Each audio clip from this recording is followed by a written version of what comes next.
Joe, Chip. Go right through, Mr. Chip.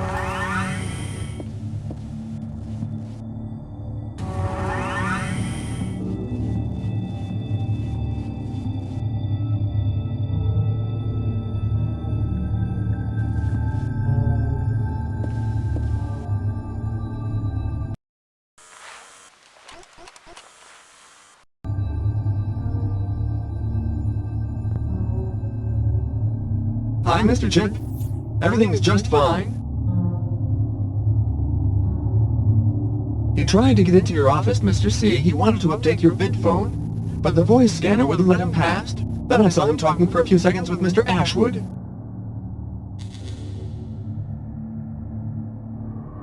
Will do, Mr. C. Mr. Ashwood? Well, I know he's worked quite a while for Mr. Runsiter. He's a talent scout. He uses some special device he has to identify potential psionics, and he tries to recruit them for the agency.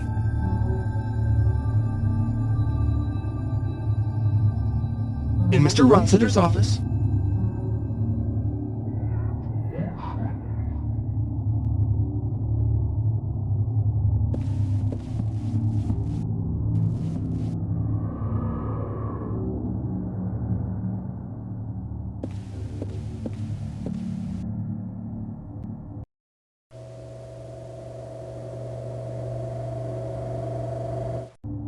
Say, I'd sure like to get into your office to work on your vidphone system.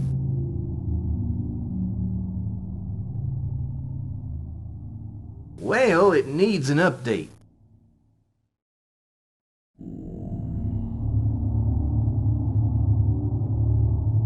Look, I understand y'all got your secrets, but this room we're in right now has all the secrets any spy could be looking for right here.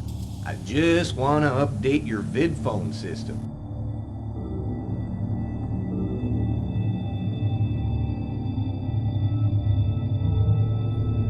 Hey, no problem, okay.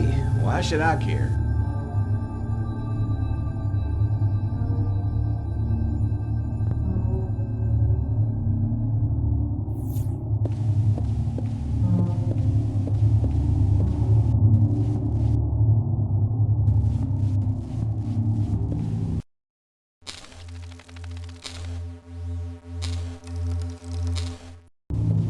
Good to see you, Joe. Got a job for you. It's a nullify mission. Our client's the police department. They've got a Hollis Corporation Psi team holed up in an abandoned building over on the west side. The cop in charge at the scene's a guy called Quinn from the new Psionics Bureau. He'll fill you in on the situation when you get there. Questions? Our client's the police department. They've got a Hollis Corporation Psi team holed up in an abandoned building over on the west side.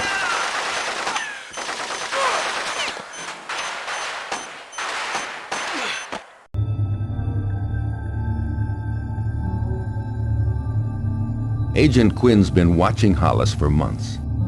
As far as he's concerned, any Psi with criminal tendencies ends up working for the corporation. He's the Psionic Bureau's senior investigator for the state of New York. And like a lot of people, he doesn't like Psis, deviant or not. So he hates having to use outfits like ours. He's good at his job, though.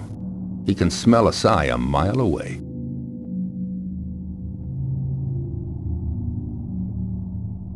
He ought to be by now.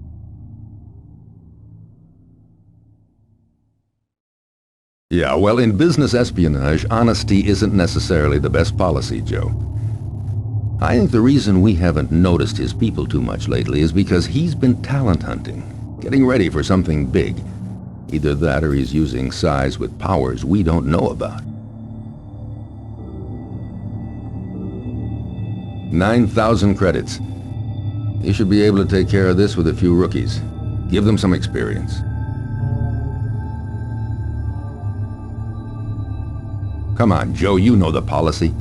We decide how much you spend, you decide who you spend it on. That's why we got you that shiny selector station.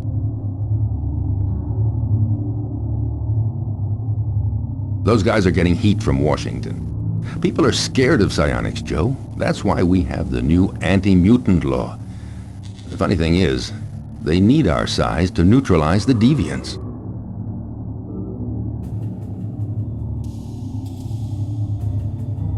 Because Hollis's people have provided him with compromising information on the right key people. Washington's hands are tied. They can't touch him. But they can use us to nullify his psi teams.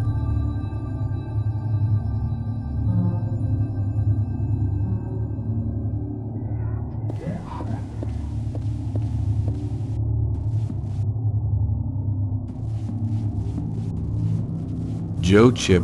Go right through, Mr. Chip.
You must be the guy from Runcity.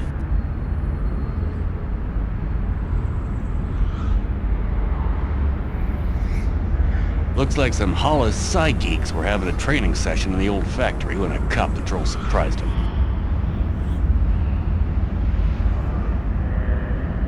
Yeah, only you're the one with problems, pal. There's a bunch of those geeks in there. How can you work with mutants like that?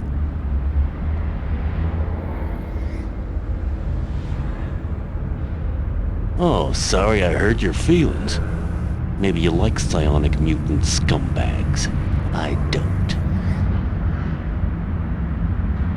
Try being objective, pal. Your agency encourages the geeks, and that's the last thing we should be doing. They're getting into everywhere. They won't stop until the whole damn country's down the tubes.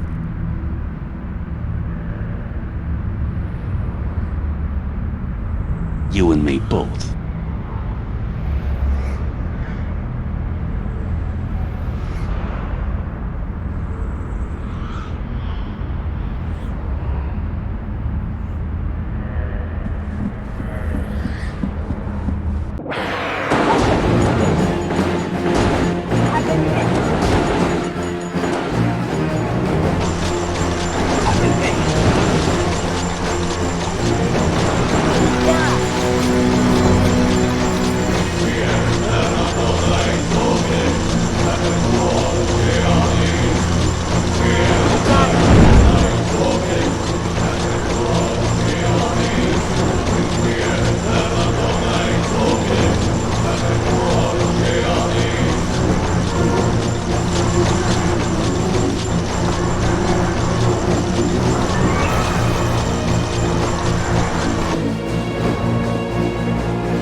No, I won't. Yes, you will. You'll stay here with the guard while I go see Mr. Runciter. That's what you think. I'm not gonna wait around with an android. It won't be long.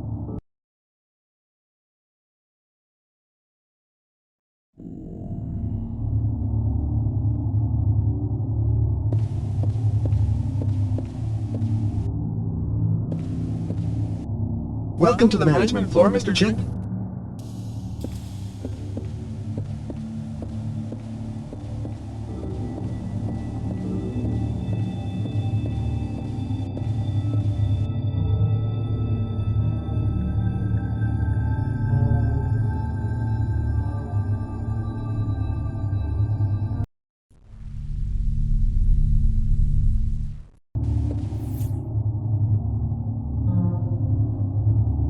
Mr. Runciter, your employer is quite well, thank you. Although I must say I'm worried about him. We're coming up to the anniversary of his wife's death, and it always depresses him. He's also had some not very good news from the moratorium where she lays in rest. He's in his office right now. Maybe you could bring him a little welcome positivity. A respectful word of encouragement from a faithful employee might just bring him out of himself.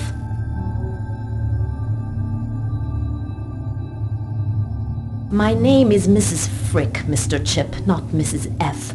I believe we've discussed that point already. I'm fine, thank you.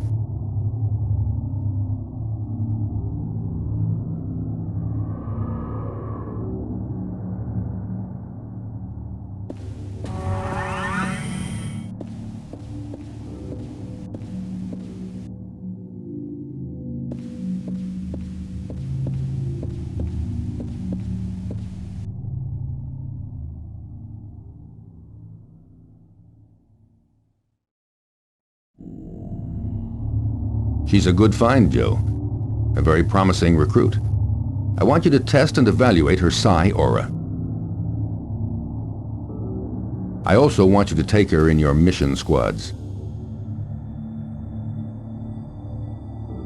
I know you do, Joe, but I'm asking this from you.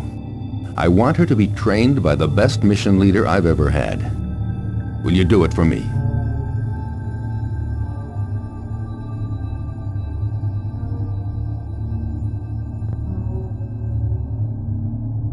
What do you mean, Joe? You think there's something wrong with him? You're wrong about him, Joe. Ashwood has recruited the best psis we have in the agency.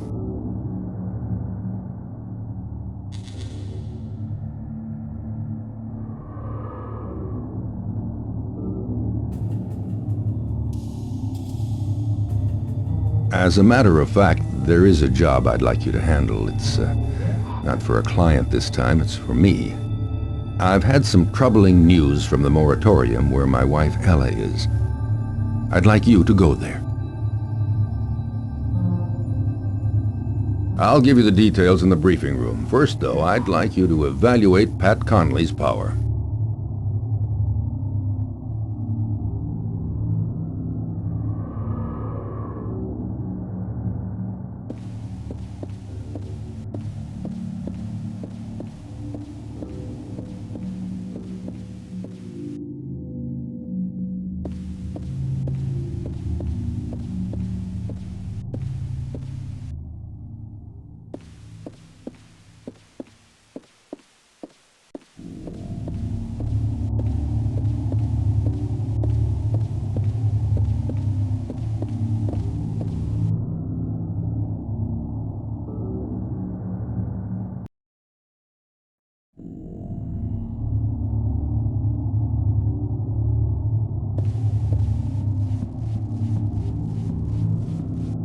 How come my door's open? I know. Pat Conley. Where is she?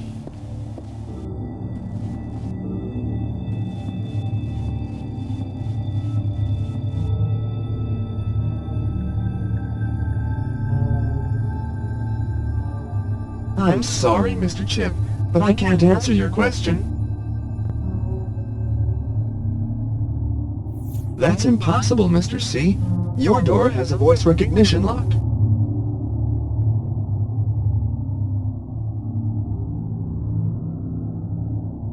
I don't know how it could have happened. I have no satisfactory answer.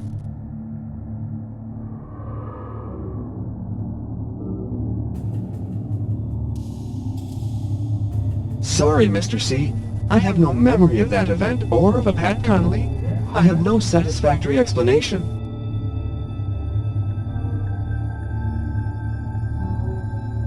She shouldn't have done that, Mr. C. It's bad security.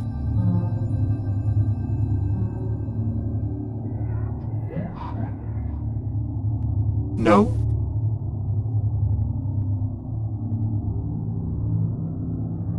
No, he hasn't been here today, Mr. C. His work's finished, so I'm not expecting to see him.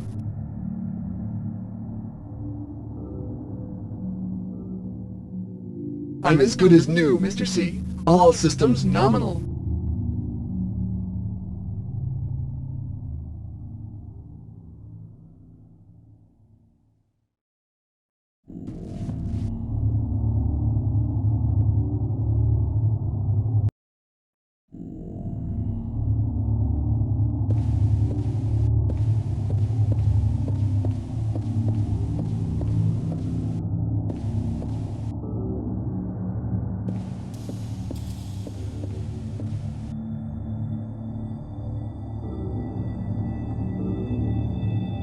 I got tired of waiting, so I came to get myself evaluated.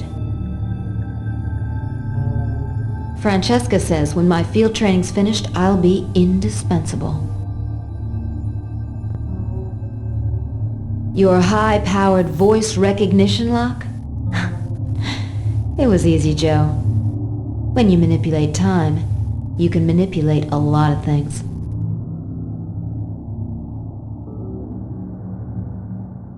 Oh yeah? I can rewind time, pal. Think about it. The mission's going down the sewer? No problem. I make it start over. That's what everybody tells me.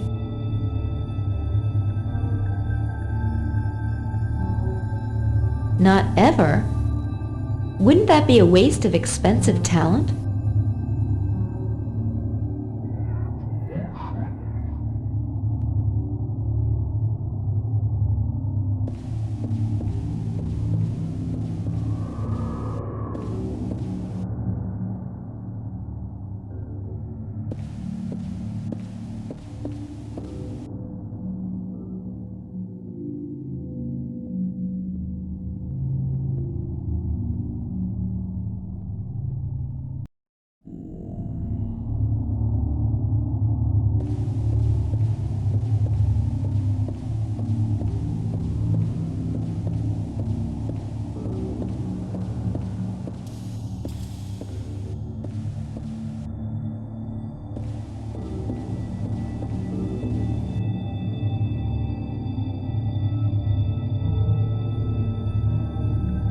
How about mines? They'll slow down the opposition. Grenades and rockets, very effective against groups and targets in confined spaces. Don't forget body armor. You also want to think about taking some Phi agents in exoskele. They'll hold a position pretty well.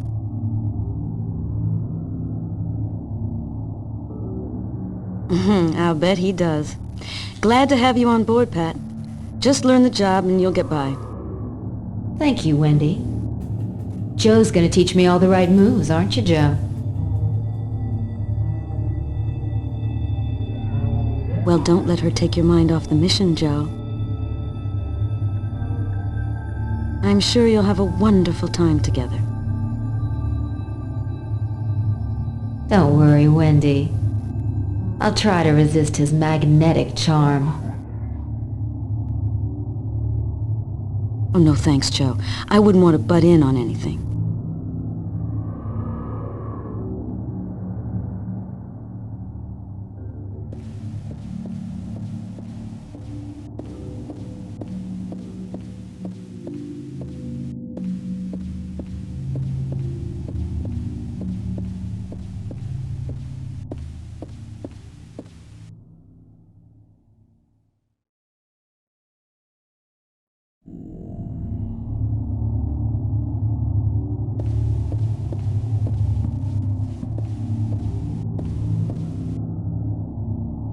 Just the guy I wanted to see.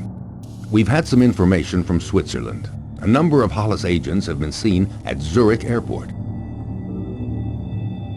Several heavily equipped squads at least. Normally we wouldn't do any more than wait for the organization they infiltrate to call us for help. But this time, it's different. Runciter Associates could be the target. If those size aim for the beloved Brethren moratorium, then I'll know I'm right. Right. Ella and I founded Runciter Associates a month before her accident. It was a long time ago, Joe. Half-Life had just been developed, and the beloved Brethren was the first private moratorium on the market. That's where I put Ella. As you know, it's possible to talk to Half-Lifers, so I go to Zurich from time to time to consult with her on important business decisions.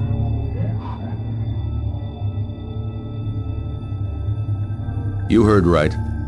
That's why I try to go only when it's important. The last time I was with Ella, we were parasited by somebody who kept butting into our conversation. It felt like he was trying to force himself into Ella's mind or soul or whatever you want to call it. No, whoever it was didn't introduce himself. But the fact is, Ella could only interest a business rival. There's confidential information about Runciter Associates only she and I know about. That's why I'm worried about those Hollis agents at the airport. Yeah, with a squad. I want you to check out the moratorium and nullify any hostile psionics present. Nothing must happen to my wife, Joe. If Hollis's people attack, you're to protect Ella at all costs. Nobody does. It's a condition between life and death and normally lasts only a couple of moments. If you get the dead body into a cryonic cocoon fast enough, the technology brings it back to the half-life state. But it doesn't last forever. It's a reserve of energy you reduce every time you communicate with the half-lifer. Good question. The research says it can't be done. But you know as well as I do that Hollis specializes in the impossible. That telepath of theirs, for instance, wasn't supposed to be doable. Yes, Joe, you do. I don't know what you've got against her, Joe. She seems like a reasonable and smart young woman to me.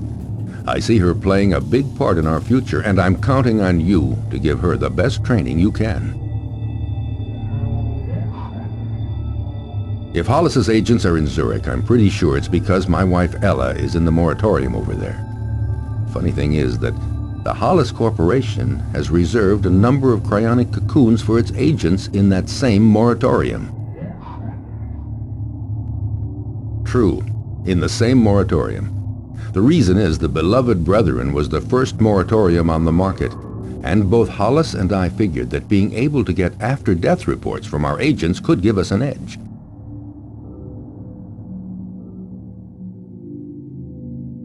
That won't happen, Joe. Half-lifers aren't aware of other half-lifers, and they can't communicate with each other. If and when I die, I want you to get me into a cocoon as fast as you can, and I want it to lie right by my wife's. Not much, maybe not enough. If you work fast, you can get your squad on the suborbital freighter and be in Zurich in 2.5 hours. You'll make a damn fine Davy Crockett, Joe. Keep Hollis's agents outside the moratorium. I'm giving you a pretty good budget so you can equip your people for a siege. The director's name is Herbert von Vogelzang, and you can expect his cooperation. The last thing he needs is a Hollis infiltration.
at Zurich International Airport.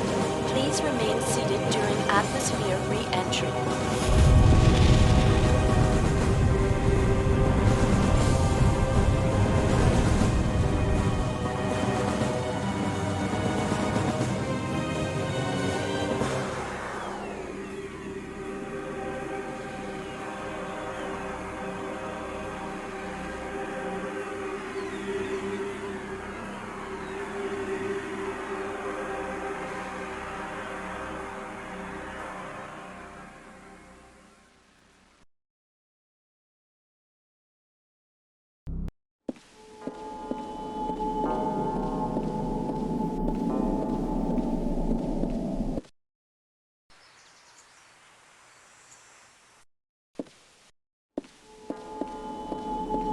Mr. Chip, I'm Herbert von Vogelsang, the director of this establishment. Yes, of course. If you'll be so good as to follow me, I'll take you to our cold storage facility. Our establishment, as you may know, is specially designed to receive persons in the half-life phase of their life cycle. We provide the finest facilities available for the comfort and long-term viability of our guests.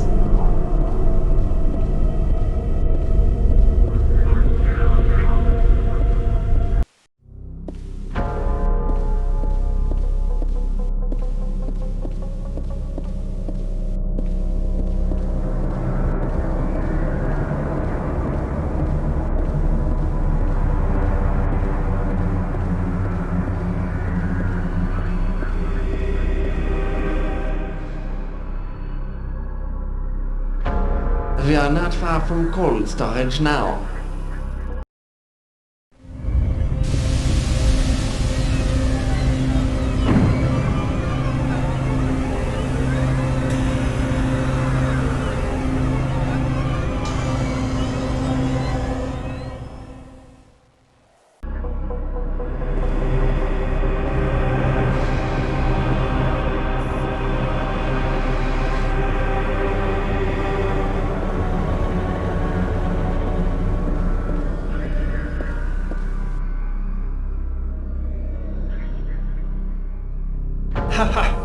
Indeed they don't, Mr. Cheap.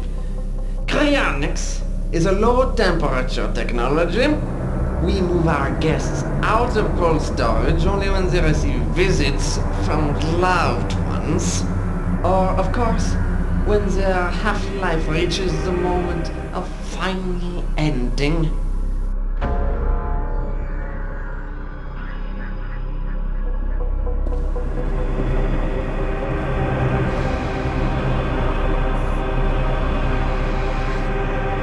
I'm afraid I must ask you to bid farewell to your half-departed.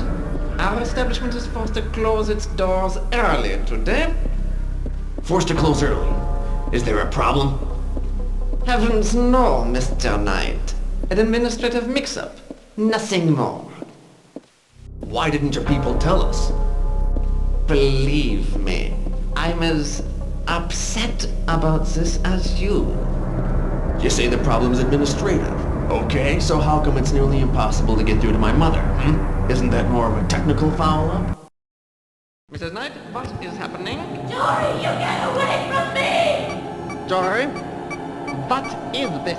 What happened, Mrs. Knight? Jory? Stop it, Jory! You get away from me! Oh, God! Help me!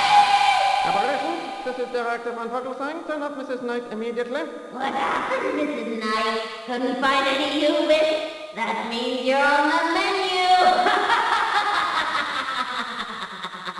Too late. Operation, deactivate the alarm. A wavelengths problem, Mr. Chip. Mrs. Knight's communication was interrupted by brain waves from another cryonic module. Yes, I'm profoundly sorry, Mr. Knight, but your mother has passed on. As you saw, I did everything within my power. Director von Vogelsang, an unauthorized vehicle is approaching the landing area.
That's Ella Runsitter's cryonic casket.